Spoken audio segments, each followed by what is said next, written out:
Welcome!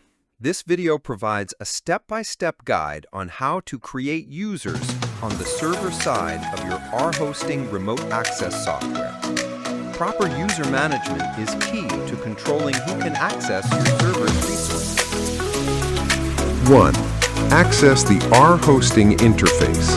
The video begins in the Rhosting main application window, navigating to the Windows Tools section under the Settings tab.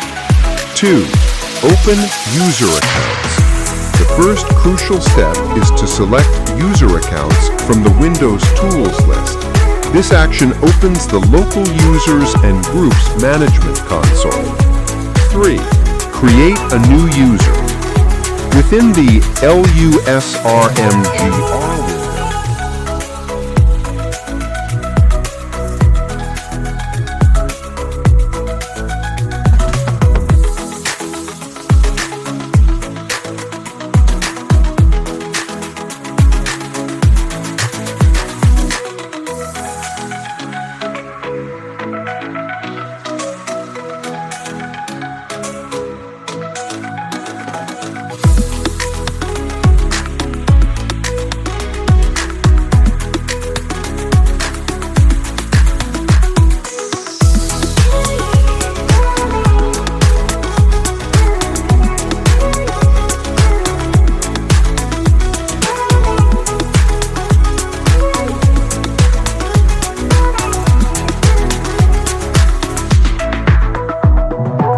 This step is essential to grant the user remote access permissions.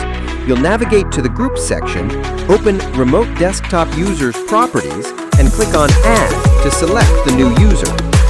6. Apply and save. The final step is to click the Apply and OK buttons to save the new user and their group memberships.